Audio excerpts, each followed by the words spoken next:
एक राज्य के राजा की यह आदत थी कि वह अक्सर भेष बदलकर अपने राज्य में घूमा करता था ताकि वह अपने प्रजा की असली जरूरतों के बारे में जान सके और राज्य में चल रहे गलत कामों व सुरक्षा की स्थिति की जानकारी हासिल कर सके। ऐसे ही एक दिन अपने मंत्री के साथ भेष बदलकर घूमते हुए राजा अपने राज्य के अंतिम छोर तक पहुंच जाता है। वहां पहुंचकर राजा एक बहुत ही चौंका देने वाली घटना देखता है। वह देखता है कि एक इंसान सड़क के बीचों बीच लेटा हुआ है, लेकिन कोई भी उसकी मदद नहीं कर रहा। लोग उसके आसपास से निकल तो रहे हैं, लेकिन कोई भी उस पर ध्यान नहीं दे रहा है। यह देखकर राजा खुद ही उस पड़े हुए व्यक्ति की मदद करने जाता है। राजा जैसे ही उस व्यक्ति के पास पहुंचकर उसको उठाने की कोशिश करता है, उसे पता चलता है कि व्यक्ति तो पहले से ही मरा हुआ है। यह देखकर राजा मदद के लिए लोगों को आवाज लगाता है, लेकिन जो भी वहां से गुजरता उस मरे हुए व्यक्ति को देखकर अपना मुंह बनाता और वहां से चला जाता। इस तरह से कोई भी राजा की मदद करने के लिए नहीं रुका।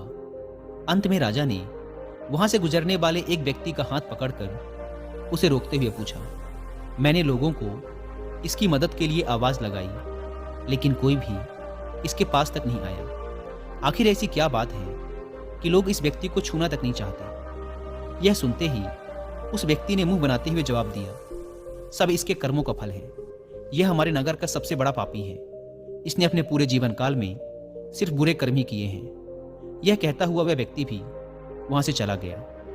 उस राहगीर के मुंह से ऐसी बातें सुनकर राजा अपने मंत्री की मदद से उस मृत व्यक्ति को उठाता है और लोगों से पता पूछकर उसे उसके घर तक ले जाता है। अपने मृत पति को देखकर उसकी पत्नी जोर जोर से रोने लगती है।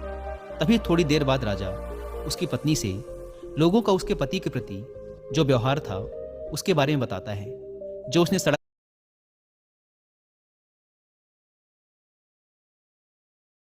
सुनकर उसकी पत्नी ने अपने पति की तरफ सम्मान भरी दृष्टि से देखते हुए पूरे आत्मविश्वास के साथ कहा, मैं इस बात को अभी सिद्ध कर सकती हूँ कि मेरे पति एक बहुत ही अच्छे इंसान थे। यह सुनकर राजा चौंक जाता है और कहता है, लेकिन लोग तो कह रहे थे कि यह एक पापी व्यक्ति है।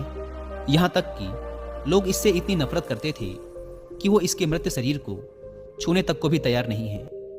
यह सुन उसकी पत्नी ने राजा से कहा, आप सही कह रहे हैं और मुझे भी लोगों से यही उम्मीद है, क्योंकि लोगों ने तो हमेशा ही मेरे पति को गलत जगहों पर जाते हुए देखा है। लेकिन सच्चाई तो ये है कि मेरे पति हर रोज शराब की दुकान पर जाते और वहां से शराब की कुछ बोतलें खरीद लाते और फिर उस पूरी शराब को नाली में फेंक देते, यह कहते हुए कि मुझे उम्मीद है कि इससे वो लोग बुरे कर्म करने से बच जाएंगे जो इस शराब को पीने वाले थे।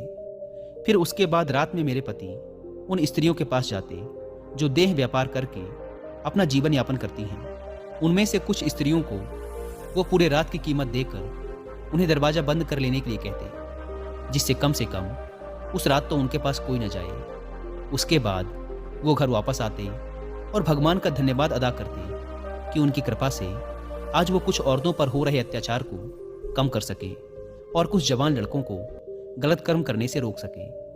तो लोग अक्सर मेरे पति को ऐसी जगहों पर जाते हुए देखते थे और समझते थे कि मेरे पति शराबी और खराब नीयत के हैं। मैं अक्सर अपने पति से कहती थी कि याद रखना, जब तुम मरोगे तो कोई तुम्हें छुएगा भी नहीं और तुम्हारी अर्थी को भी कोई कंधा देने वाला नहीं होगा। मेरी इस बात पर अक्सर मेरे पति हंस देते और कहते, तुम देखना, मेरी अंतिम यात्रा पर स्वयं राजा और इस शहर के सबसे बड़े और सम्मानित लोग मेरी अर्थी को कंधा देंगे और मेरी अंतिम क्रियाकर्म को पूरा करेंगे। उसकी पत्नी के मुंह से ऐसी बातें सुनकर राजा की आंखों में आंसू आ गए और उसने कहा, मैं ही इस राज्य का राजा हूं और कल सुबह मैं और मेरे मंत्री इसकी आखिरी यात्रा पर इसकी अर्थी को कंधा देंगे और इसका अंतिम संस्कार करेंगे। हम भी अक्सर यही सोचते हैं कि लोग क्या कहेंगे, और अपनी इस सोच की वजह से